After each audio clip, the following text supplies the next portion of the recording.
welcome to Newcastle Unlocked. I'm your host, Brent Sinclair, and I've got the pleasure of speaking with Gavan Reynolds, a prominent figure in Newcastle property circles. But also, Gavan's an experienced auctioneer, had a thriving career in our market, but he's also the driving force behind EXP Capital. Now, EXP Capital have made some notable acquisitions over the past decade, investing heavily in the Hunter. And if I just run through some stats quickly, they're developing or have developed 3,500 lots of residential and industrial land, about 100,000 of gross floor area, and they've got about 500 million in the project pipeline, which is great to see. So they're one of the most active investors in our region at the moment.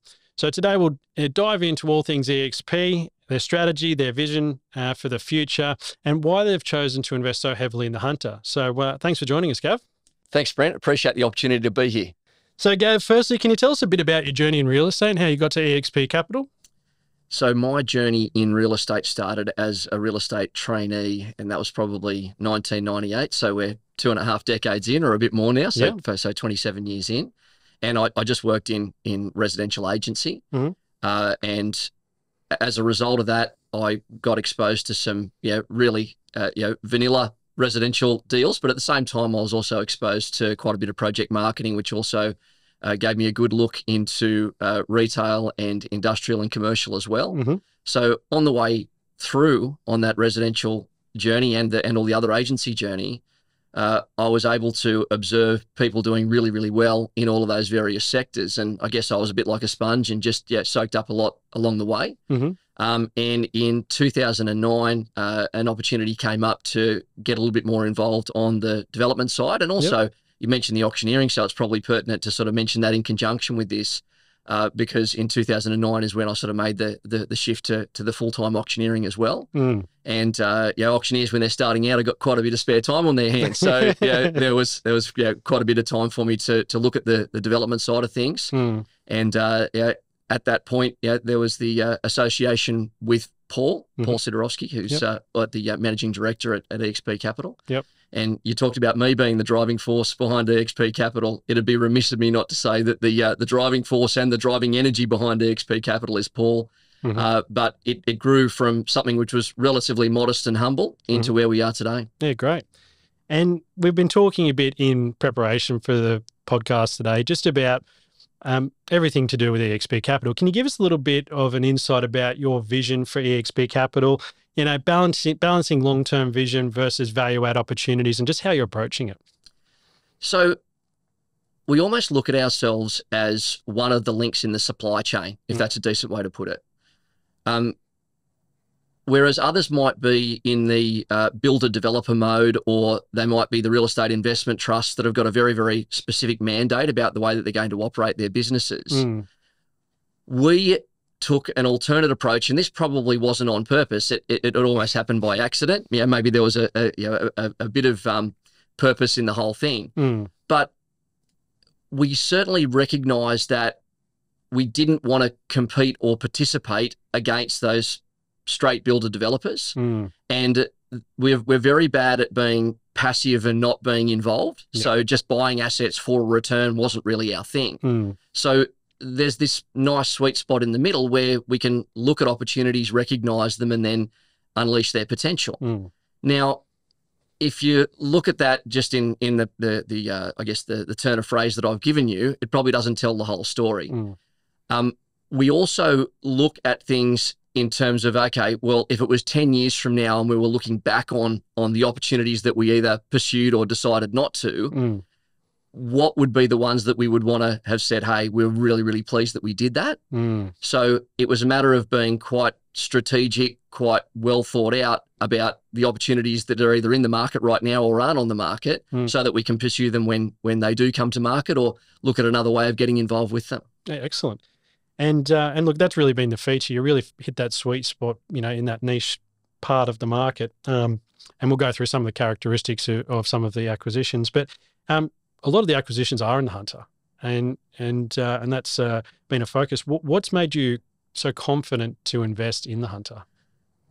Having been involved in the property business here for what's now coming on 30 years, which is a bit of a confronting thought. there is an absolute, I want to use the word obsession. It might be an overstatement, but certainly, being involved at the coalface with so much of what's going on in the market, it gives you a great insight into the opportunity and the evolution of the Hunter. I really do see the Hunter, or we really see the Hunter, as a market which is only going to continue to grow. I'm fortunate enough to care of some of the other businesses that I'm involved in, have some exposure to the other capital cities, particularly on the East Coast. And there is certainly a shift away from the major capital cities and into the regions, or further north in the case of Gold Coast and Brisbane. And we really think Newcastle's going to be a major benefactor of that. Now, that's not to say that we're making decisions only based on, we like the place and we've got a great gut feeling about it. It's so important to combine well-researched data with that sentiment that we're seeing in the market and the vision that we've got for the market. But it's a case of trust the data and then verify it with whatever you're seeing out there in the market and whatever the future might hold. Without question, I think that we all need to come to terms with the fact that the involvement of technology in our lives is only going to be something that is going to continue to be more and more of a force. So even, let's say we had the most profound and forward-thinking vision anyone could have for what Newcastle's going to look like in 10 or 15 years from now, I'd suggest that we're still going to need to be adaptable and malleable to whatever it actually looks like based on whatever the macro movements are in the market as well. So yeah, it's a matter of, you're asking specifically about the Hunter.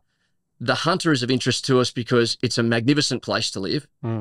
The great access to the beaches, the city itself is just seeing more and more people come in because they're appreciating all that's great about being in Newcastle. But there's also still great connectivity via the airport and down the M1 to Sydney to those other capital cities, and I think that's only going to get better and better. Yeah, absolutely.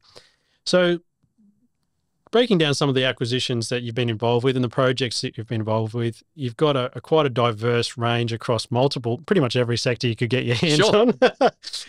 So we'll go through a few of them. So the first one being Bull Street in Newcastle. Yes. You bought a B-grade building off market, largely under-rented, spare FSR on the site, pretty much a whole city block. And on the face of it, look, a lot of people are looking at it going, well, that seems like a great buy. Can you talk us through, but it was quite a lead in to buy it. Can you talk us through that acquisition? What was the thought process? What did you see and where it's headed? So with Bull Street, you've nailed it with the opportunity to buy an entire city block. If I compare that with some of the other opportunities we've worked on, like National Park Street, we needed to combine 4 sites to get the development up and off the ground at National Park Street, and that came with its challenges and opportunities. So the ease of being able to buy a single city block in the quality of location that Bull Street was something that we really couldn't pass up. And again, credit's got to go to Paul because he was the one who was really focused on that acquisition. And then we were able to make that happen. Now, you've identified the rent situation there. You'll also notice that there's a bit of a consistent theme with a lot of those acquisitions that we have made, or a number of those acquisitions that we have made, because they're either national or government kind of tenants. And we really, I know this might not be a consistent theme out there in the market, but we really love the opportunity to work with the government agencies and the government tenants. So that one's leased to Property for New South Wales, and there's all sorts of government departments over there. But also the intrinsic value in the building that sat there, under rented or not, was something that was really appealing. Because we do sit in that sweet spot where we're not as driven by the need to keep a big construction machine fed or keep the investors happy, for want of a better term, we were able to be fairly dynamic with the timeline on the whatever the ultimate project looked like. Because we've got this, if we come back to our faith in Newcastle, more and more people are only going to want to be in our city. And I think that it's something that council have really come to terms with, as well as the Department of Planning as well.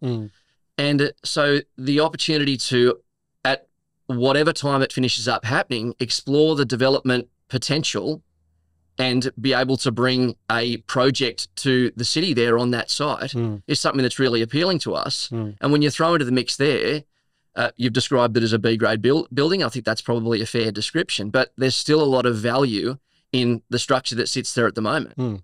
Absolutely. And look, we've a constant theme in our discussions with investors at the moment is the reversion cost for rents, and the buying at replacement costs and all of those factors in. Plus, it's a fantastic position, that one at Bull Street. So I think that's going to turn out well. But certainly, when we saw the transaction, it's turned out to be a great one for you, and will turn out to be a key site. Moving away from the CBD, so again, switching sectors, Kooragang Island. You bought a big parcel out there. I think you bought it in, was it 2018? Was it about 2018? That's about right, 17, 18. 17, 18. Yep. At the time, it was a bit of a head scratcher. I have to admit, I'm probably the first to admit a bit of a head scratcher because it's a zoned port. It's a very unique zoning, and not a lot in the short term fits on it. I think, you need to find that right end user and get into it. But can you just talk us through your vision for that site and how that's turned out, because you've had some great successes on there, and look where industrial land is at the moment. Yeah. So the special purpose zoning did make it unique in terms of the way that we needed to approach it. And in the early days, you weren't the only one scratching your head about the way to try and make a go of it. If you look at the way that industrial land has performed over that time, to say the very least, the values of the land on a rate per square metre were modest at best when the lots were originally titled.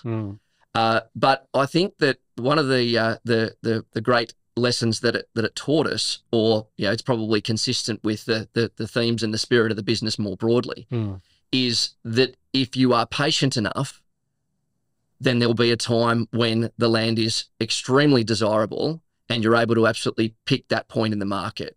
If you're overly hemmed in on timelines, then you might get yourself into a challenging spot.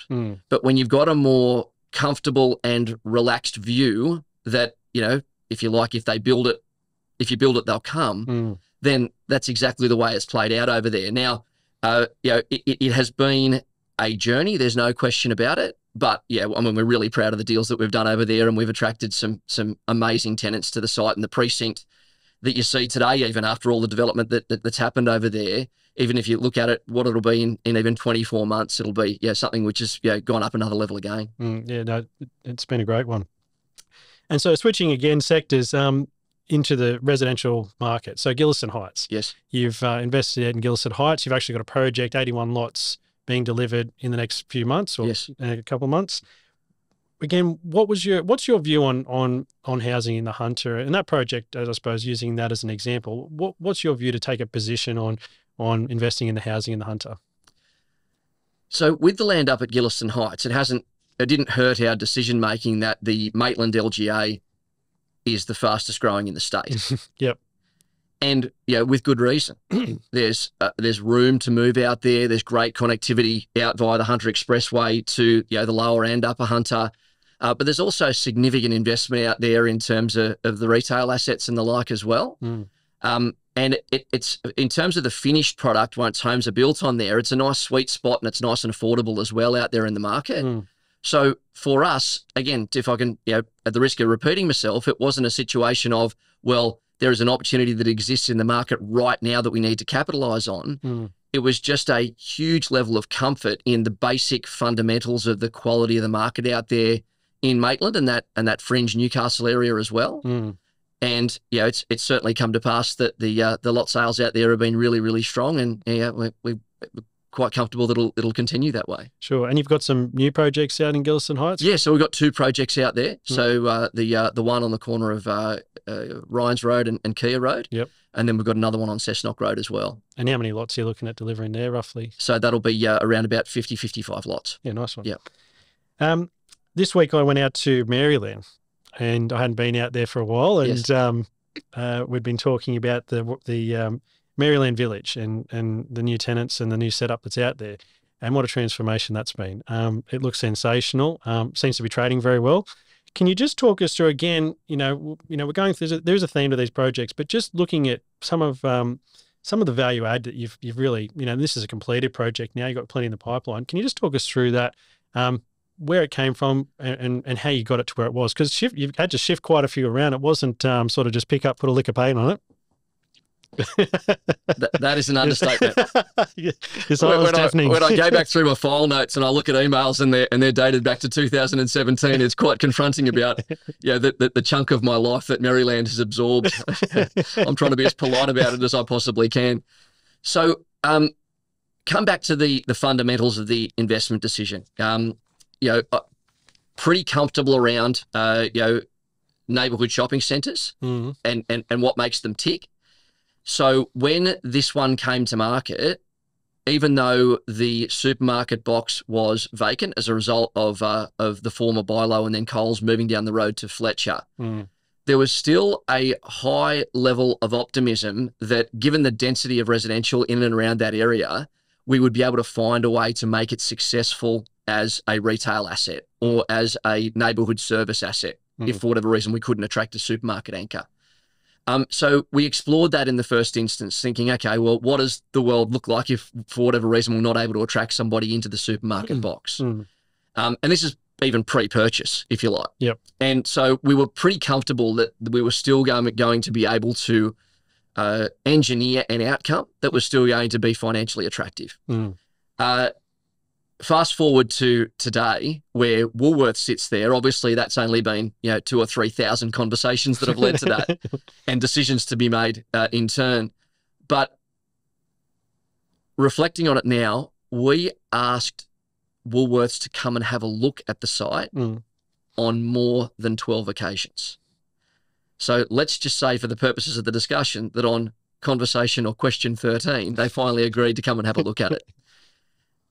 That then led to a whole raft of other conversations in relation to, well, okay, what does it need to look like for you to be interested in it? Because it was certainly a market they were interested in. We just didn't have a tenancy that was going to be a suitable size for them to be able to move into. And so we took a bit of a first principles approach to it and said, okay, what does it then need to look like in order for us to make sure that Woolworths comes to the site?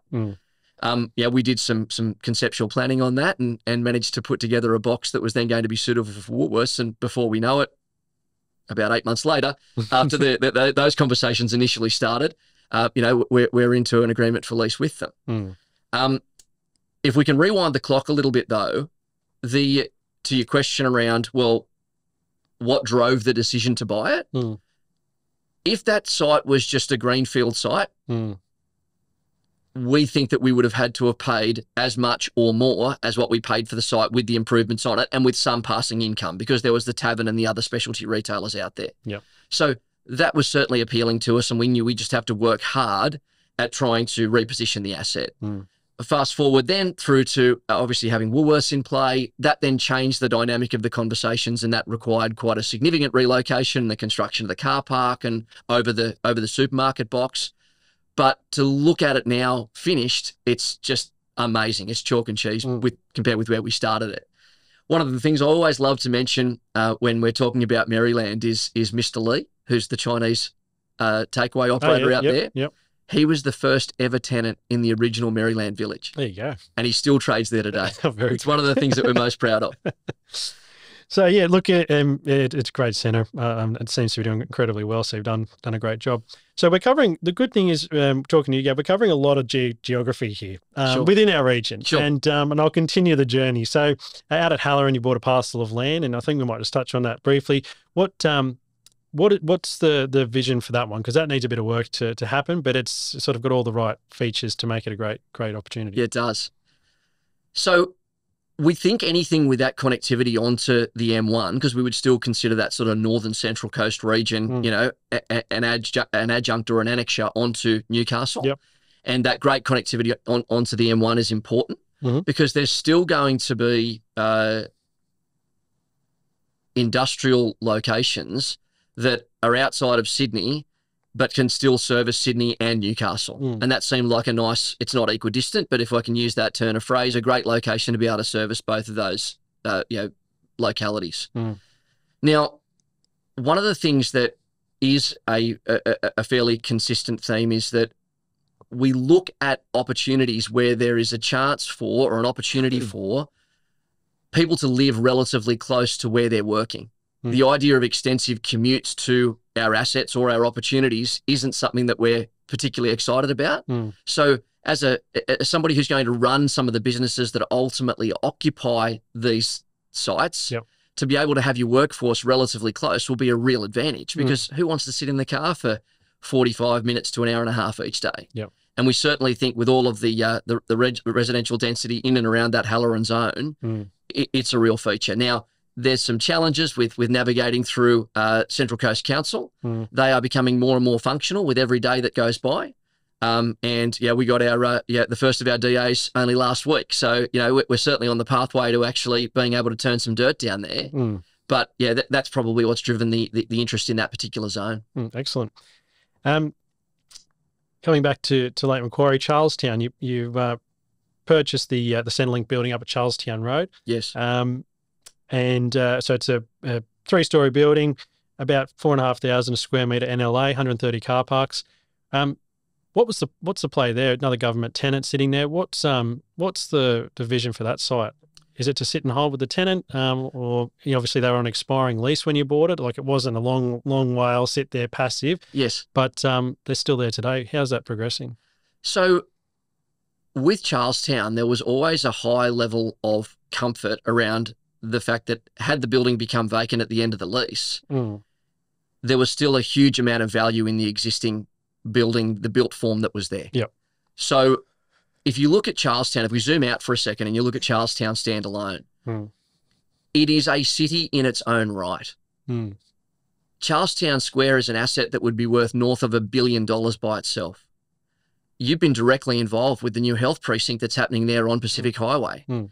There is an absolute positivity around the quality of Charlestown as a location and the area that it services. And to go back and sound like a bit of a broken record again, isn't it wonderful that the workers that are going into those locations, like the health precinct, like Charlestown Square, like Services Australia and the Centrelink building there, can live within 5 minutes or catch a bus or walk there? There's just so much to be said for having those assets or having the commercial assets close to where people live so that their commute's relatively short. So we're just very bullish on office in general, and we can unpack that a bit more if you like. But office in and around that Charlestown precinct is something we think it's something that's only going to go from strength to strength. And you touched on it. And look, I couldn't agree more with Charlestown and the future of Charlestown. But just talking about some and looking back at some of the even with the Bull Street equation, and just generally in investors looking at buying at below replacement value. And we've been talking about a lot within our business and with our investors, and you're obviously been hitting it, nailing it with your acquisitions, especially when they start to get up at the upper end of the range as well. And you mentioned you're bullish on office space, and we are too. We're just looking at the supply coming into the market over the next 3 years. There's really only about 6,500, 7,000 if you read the PCA report. And buying at below replacement value, there's been a few transactions over the last 2 years. There's been limited transactions really above 20 million, but for the few that have been, some of them have been extraordinary. And you've obviously benefited here at Charlestown. But what is your view on office space? Do you think, where are you going with that? My view on office is that, as you've quite correctly pointed out, the supply you might consider that there's an oversupply in Newcastle at present, but that'll be short term. And if we roll back to something that, again, I think has been a bit of a consistent theme through our chat today, it's that you can't buy a commercial asset, certainly of the substance, regardless of whether it's industrial, commercial, retail, whatever it is, and only take a short-term view. My view on office, though, is that the long-term view isn't anywhere near as long as what people might be thinking. I'm fairly polarizing in my views on work from home. I understand the value of it. I mean, I do a lot of work from home myself. I find myself working, more hours than there are in the day a lot of the time. So I understand the opportunity to be able to be mobile with one's work is advantageous, particularly if you're out doing other things on site. But I really do think there has been a bit of a dynamic shift. And that dynamic shift has been that employers have been absolutely petrified about having to hold their team members accountable. And one of those sections of accountability is being in the office. And I think that what people are experiencing, particularly when they're trying to lead and manage teams at the moment, is that learning that would have happened by osmosis as a result of them being in the work environment and being able to pick up information, learn things. And when I say learn things, it'd be learning not how to do things as much as it is learning how to do things. But I think that that is now flushing through, and people are seeing real value in being able to bring their people and their teams back together, and they're looking for high quality spaces to do that. So I think this is the perfect storm of trying to get the most performance and the most efficiency out of individuals' businesses. But also, I think that finally the worm is turning, and that the individual team members are starting to value their employment and their jobs quite a bit more. And if that means coming back into the office, that's something that they're only too happy to do. Yep. And I think when they get back into the office, they really get energized by being around other people that are performing at a really strong level as well. So it's this situation where you don't know until you're back in the environment how good it can be, from the team members' point of view. But certainly the employers that we're talking to, and I speak to a lot of people in business, they're seeing a huge amount of value by getting their people back into the office on a more permanent basis. Yep. Yeah, there's definitely been a trend to return to work. It's been largely driven out of the capital cities, but we're seeing it here in Newcastle. Like, car parks are full, cafes in the CBD during the week are full, and it's great to see.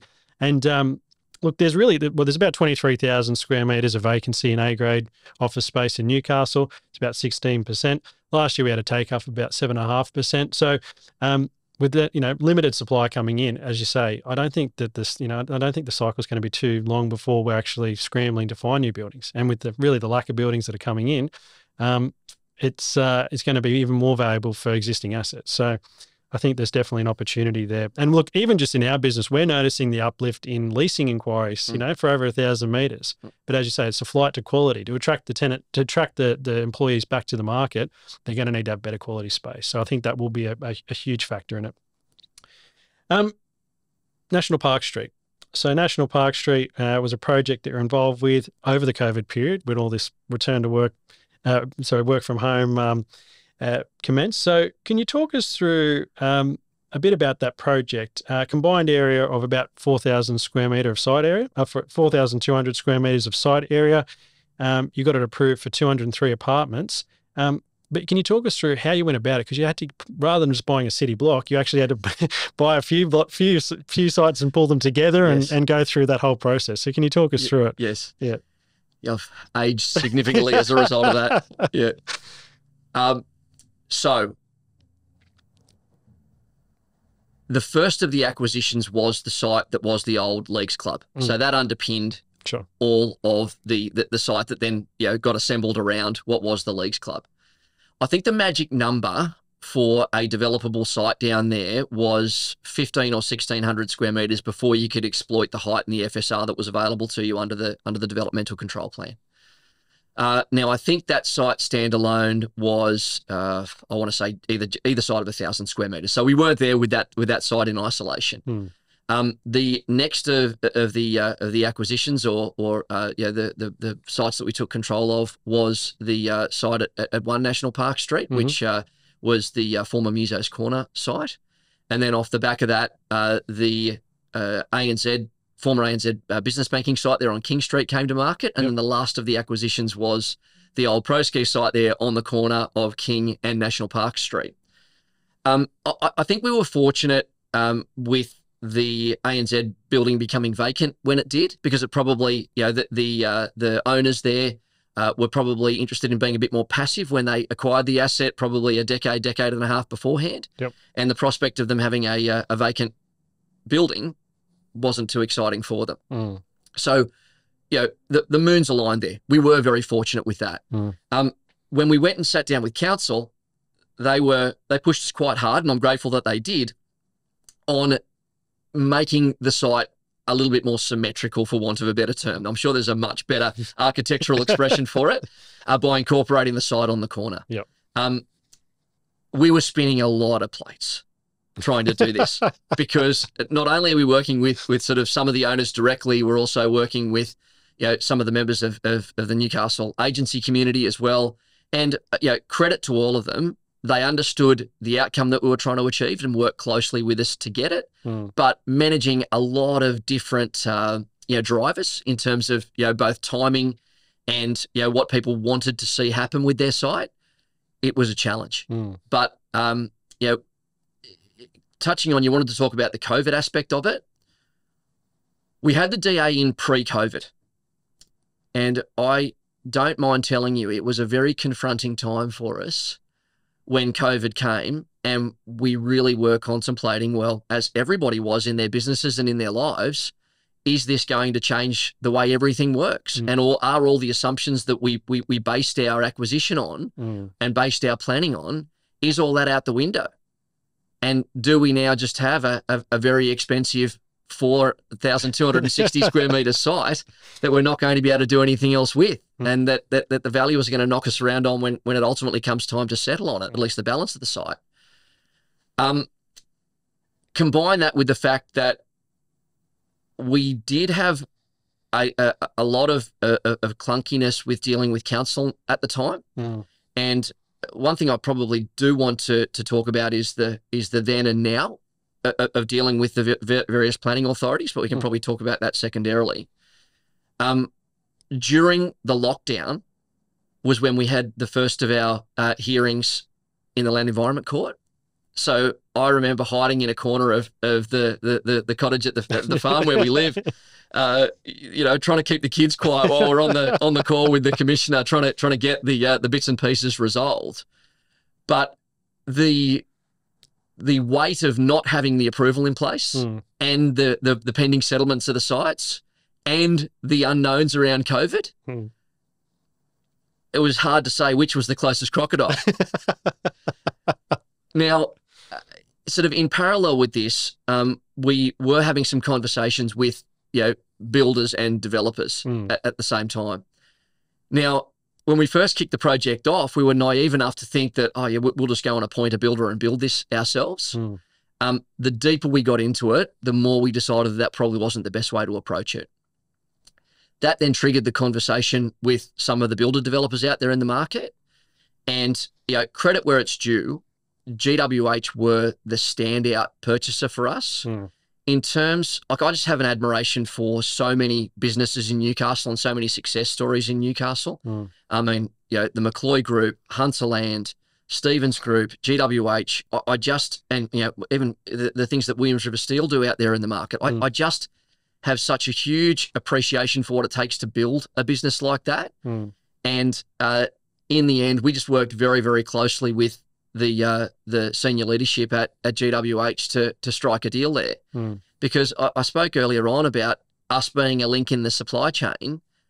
We're just in a different business to what the likes of those other ones that I've mentioned are. And it was just a really nice, handshake, if you like, between us and GWH as the builder developer on that, for them to go and deliver the project. And to say that they're up and out of the ground is an understatement. I mean, they're talking about completion, of the first part of the project in the later part of this year. So credit to them. They do an amazing job. And, all of the stresses aside, they've been a pleasure to work with when you reflect on it. And it must be, working in the city, it must be good to drive past and see it coming out of the ground, and all that hard work. And I know that someone else has sort of taken the baton, but just to see it coming out of the ground, it looks amazing. So I think they're doing a great job. They most certainly are. Yep. So shifting back out to Rutherford, so that's I feel like you're going to be spending quite a bit of your time out in Rutherford in the coming years. 150 hectare parcel of largely industrial land, but it's going to be an innovation hub, a business hub. It's a great site. Can you tell us about, again, what's the future for that? Because that's got a lot of time in it. There's a lot to think through. So what's happening there? So the zoning there is actually E3, which is that sort of economic employment kind of zone. So it would be easier for me to tell you the things that aren't permissible on the site as opposed to the things that are. Sure. Which is not something that you very frequently get to say in the development or planning business. Yeah. The vision out there, just because of the size of that site, is for something that, because again, if you look at the outcomes that Department of Planning and Council want to deliver there in terms of the zoning, they really want an economic hub which is really close to where people live. So the workforce and is close by. If you look at the way they've zoned the residential land out along the New England Highway, both to the east, but more importantly to the west of the site, there is going to be a significant amount of housing out there. So if you're going to be building and creating business opportunities out there, well, you need the people, the men and women to be able to come and make sure that those businesses realise their potential. So there is literally nothing that's off the table out there, but we certainly have a focus on the services businesses out there.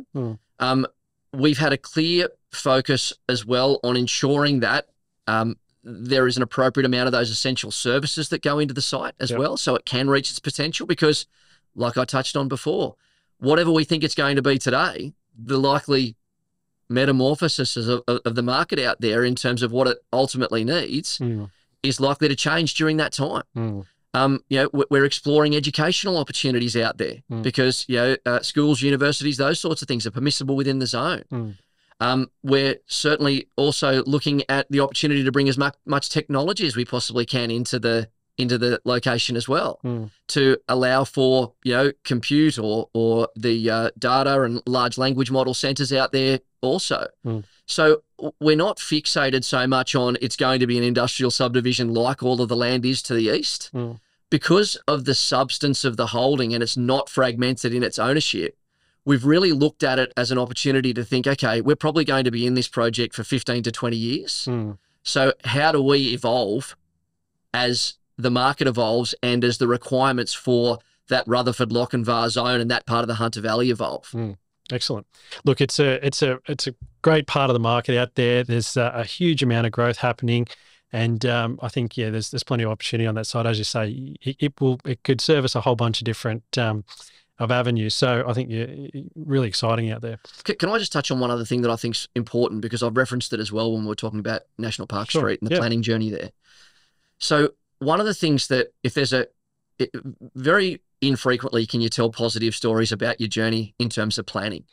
And our experience at Rutherford or on the land out there at New England Highway has been one where we've just been overwhelmed by how interested and supportive all of the levels of government and the consent authorities have been in that precinct. I think it's been recognised across the board as a key piece of land and probably one of the most key pieces of land in the entire state in terms of economic development. And so much can flow off the back of that. And having had some conversations with some of the planning teams in the other LGAs, I think that there's a real shift from, developer comes in, talks to council, and council then tells them all of the reasons why they're not going to support a development. I think internally, and whether this has been something that's been a top-down approach or whether all the councils have got very project focused and very, progress focused as well, there has been a thirst for working with the developers and development community now, which is not a theme that I can tell you we've experienced before, but it's a credit to the people that are in there in those respective departments. And certainly a credit to the senior management in those local government authorities, and of course at a Department of Planning and Transport for New South Wales level as well. Great to hear, really. Well, look, we're going to leave it there. I just want to say thank you very much for sharing your insights, your vision. It's really good to cover some geography, and it's great to see you and Paul and the team at EXP Capital investing locally, locals investing locally, taking a punt. There's some fantastic assets there, and it's great to share. I'm sure our audience will have really appreciated the insights. So thanks for joining us today, mate. Thanks for having me on again, Brent. No problem.